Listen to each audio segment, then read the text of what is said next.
3 ফেব্রুয়ারি রোজ মঙ্গলবার দিবাগত রাত্রে শবে বরাতের নামাজ আমরা কত রাকাত পড়ব, নিয়ত কিভাবে করব, কবে থেকে নফল রোজা রাখব, কয়টি নফল রোজা রাখব, অনেক মা বোনেরাই আমাদের কাছে প্রশ্ন করেছেন, কমেন্ট করে জানতে চেয়েছেন। শবে বরাতের রাত তাৎপর্যপূর্ণ একটি রাত, মাহাত্ম্যপূর্ণ একটি রাত, ফজিলতপূর্ণ একটি রাত, ইবাদত বন্দেগী করার একটি রাত, তওবা ইস্তিগফার করার একটি রাত। এ রাত্রে আল্লাহ রাসূল সাল্লাল্লাহু আলাইহি সাল্লাম রাত্রি জাগরণ করে নফল ইবাদত বন্দেগী করেছেন।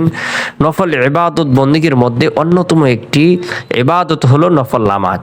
এই নফল নামাজ আমরা কত রাকাত পড়ব, কোন দোয়া পাঠ করব এবং এই নফল নামাজের নিয়ত আমরা কিভাবে করব, অনেকেই এই বিষয়গুলো জানেন না, অবগত নয়।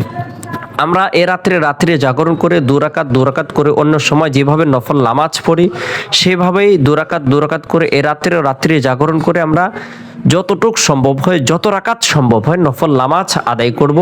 নিয়ত করব আমরা এভাবে, আমি কিবলামুখী দাঁড়িয়ে শবে বরাতের রাত্রে 2 রাকাত নফল নামাজ আদায় করছি, আল্লাহু আকবার। যে কোনো সূরা দ্বারাই আপনি নফল নামাজ আদায় করতে পারেন। ওই অন্য সময় যেভাবে আপনি নফল নামাজ যে কোনো সূরা দ্বারাই আদায় করে থাকেন, এ রাত্রেও সেভাবে 2 রাকাত করে যে কোনো সূরা দ্বারাই নফল নামাজ আদায় করবেন। এরপরে আপনি নফল রোজা কয়টি রাখবেন? পুরো শাবান মাসই হলো নফল রোজা রাখার জন্য বিশেষ একটি সময়, বিশেষ একটি মুহূর্ত।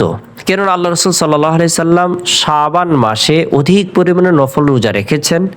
এছাড়াও শবে বরাতের রাত্রি জাগরণ করেছেন, পরের দিন নফল রোজা রেখেছেন। আর আইয়ামে বীজের রোজা প্রত্যেক চাঁদের 13, 14, 15 তারিখের রোজাও আল্লাহ রসুল রেখেছেন।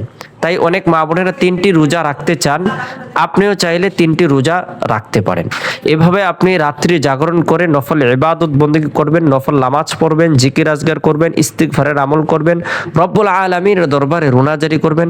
আশা করি আপনি আপনার প্রশ্নের উত্তরগুলো পেয়ে গেছেন।